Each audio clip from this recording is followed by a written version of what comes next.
Temos técnico. Fala Vascaíno, fala Vascaína. Hoje vamos bater um papo aí sobre a contratação do Fernando Diniz, né, que é o novo técnico do Vasco e deve dirigir o Vasco nas próximas rodadas a partir do jogo contra o Lanús. Então, antes quero pedir desculpa a vocês, acabou que eu não consegui fazer o pós-jogo do Vasco e Porto Cabedelo. Tive alguns contratempos do jogo e, como vocês sabem, ontem, né, a gente teve a eleição do Papa, então aí mesmo que eu não acabei não tendo tempo para fazer o vídeo aqui falando sobre o pós-jogo da partida. Então, antes da gente falar do Fernando Diniz, vou fazer um breve apanhado desse jogo. O Vasco, ele escolhe, pelo menos uma vez por ano, ele passar uma vergonha histórica, né? Então, ano passado a gente teve aquela derrota histórica, né, contra o Flamengo. Esse ano a gente também tem uma derrota histórica na Sul-Americana, contra o Porto Cabedelo, contra uma equipe que é semi-amadora. Bom, tudo isso que a gente já sabe, né? É uma equipe que só o salário do Felipe Coutinho é maior do que toda a folha do Porto Cabedelo, né? Ainda sobram R$200 mil. Aparentemente, o único jogador que se importa com isso é o Léo Jardim e o Verratti. Nenhum outro jogador se importa tanto se o Vasco tomou uma goleada ou não. Tá todo mundo de bem com a sua vida, ganhando salário em dia, né? Enquanto o torcedor que acorda às 4, 5 da manhã, ganha um salário mínimo ou dois, né? Gasta R$500 numa camisa, R$400 numa camisa, paga o sócio, né, em dia, né, vai a São Januário, gasta o seu dinheiro em São Januário, compra camisa, compra lanche, compra copo, enfim, o torcedor vascaíno faz de tudo pelo clube, né, e ele é presenteado por essa equipe tomando aí de 4-1 do Porto Cabedelo. Então a gente, é claro que a revolta ela se dá ainda mais pela falta de energia. Tem o Felipe na coletiva, pela falta de energia que o Pedrinho também tem, né? Ao invés de eles se mostrarem indignados, eles falam em trabalho, acreditar no trabalho, acreditar em tempo. Com a cabeça fria, todo mundo vai conseguir compreender isso, mas com a cabeça quente, pós-jogo, ninguém quer ouvir essas palavras, né, Pedrinho, né, Felipe? Então, assim, ninguém quer ouvir isso. A gente quer ver vocês putos com a atuação de um time medíocre, com a atuação de um time fraco, um time medroso, que inclusive foi o time que vocês montaram. A gente quer ver vocês dessa forma, quer ver vocês irritados, uma atuação vergonhosa, mais uma atuação vergonhosa do Vasco da Gama, né? Todo ano a gente tem uma catástrofe acontecendo nesse clube, né? Então a gente quer ver essa indignação e não falar que devemos desculpar o torcedor com toda a calma do mundo, né? A gente quer ver vocês irritados com isso e que de agora em diante as coisas vão mudar, né? Jogador que estiver fazendo corpo mole vai sair, né? Seja ele quem for. Porque no início do ano muito se falou do Felipe Coutinho, que o Felipe Coutinho estava triste, estava chateado com a torcida pelas cobranças que vinham fazendo.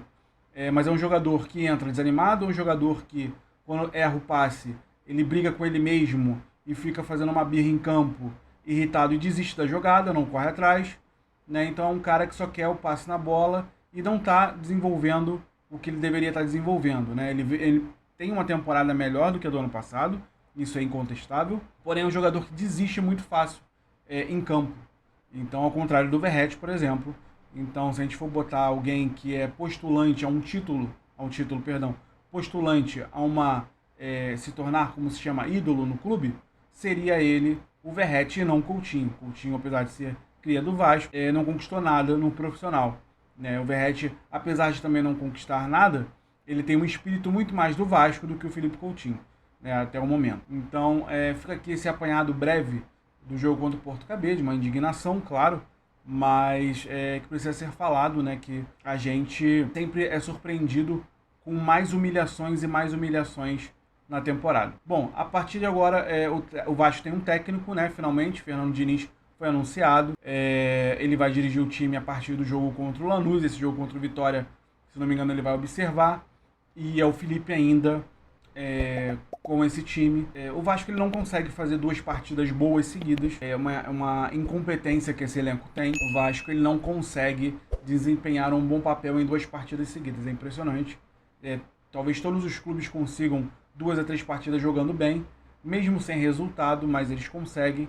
E o Vasco ele joga uma partida bem e 2, 3 partidas muito mal, né? Então o Vasco jogou muito bem contra o Palmeiras, e era o que a gente esperava que o Vasco fosse fazer contra o Porto Cabedelo, e é uma equipe totalmente sem vontade, uma equipe entregue, tomou um vareio de um time semiprofissional. Era isso que a gente esperava que o Vasco não fosse fazer, e o Vasco fez. Agora contra o Vitória, há uma esperança de que o Vasco pelo menos tenha alguma reação e não perca esse jogo, O Vasco precisa pontuar, está com 7 pontos, o mesmo número de pontos. Tem o primeiro time dentro da zona de rebaixamento, então o Vasco perdendo e os times que estão abaixo dele ganhando, o Vasco entra na zona de rebaixamento. Ele está apenas com 7 pontos.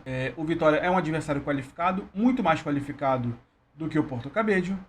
Na casa deles, é um jogo que eles vão dar a vida para ganhar, porque estão jogando dentro de casa. E se o Vasco entrar com o mesmo ímpeto que entrou contra o Porto Cabedelo, sinto lhes dizer, será outra goleada lá contra o Vitória. As perspectivas são de que o Fernando Diniz observe esse time, que faça as mudanças que tem que fazer, que ponha no banco quem tem que botar, independente de salário. Espero que isso tenha sido conversado com o Pedrinho e garantido ao Fernando Diniz, que ele terá aí a total permissão e total liberdade de colocar quem quer que seja no banco, que há jogadores na equipe titular que merecem um banco. É necessário que ele abra espaço nesse elenco, veja realmente quem tem o potencial e quem quer, tá? E quem quer jogar no Vasco. Porque ali, quem não quiser jogar, eu acho que já o primeiro anúncio foi esse contra o Porto Cabedelo.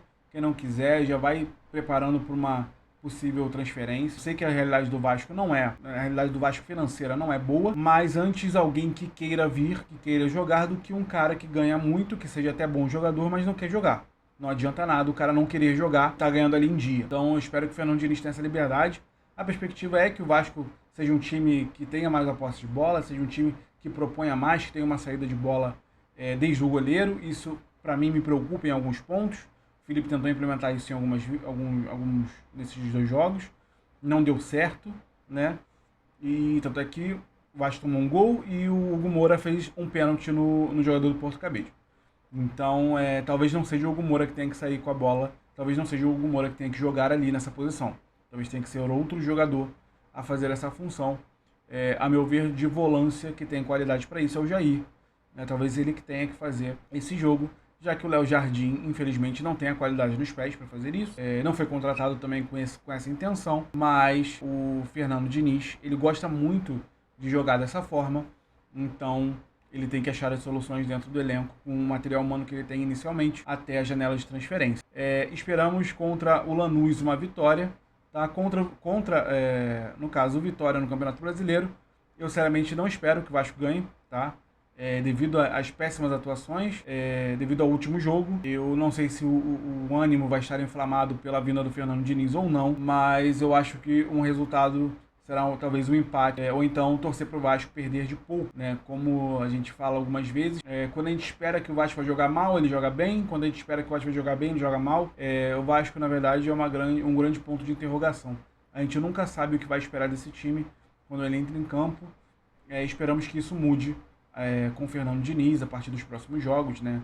Também não tem como pedir uma grande mágica contra o Lanús. São 2 jogos decisivos que o Vasco os tornou decisivos, né? Então, contra o Vitória é uma decisão já no início do ano, e contra o Lanús é outra decisão para o Vasco sonhar em se classificar em primeiro lugar, né? Se o Vasco ganha do Lanús, ele vai a 8 pontos, empata com o Lanús em pontos, e aí na última rodada, pegando o Melgar em São Januário, torcer para o Vasco fazer um placar elástico no Melgar, coisa que a gente não sabe, né, se vai conseguir fazer, mas torcer para o Vasco fazer um placar elástico e torcer para o Porto Cabedelo dar trabalho para o Lanús e fazer com que o Vasco consiga se classificar em primeiro nesse grupo. É uma meta muito difícil, mas a gente, como é vascaíno, a gente sempre tem uma esperança de que isso possa acontecer.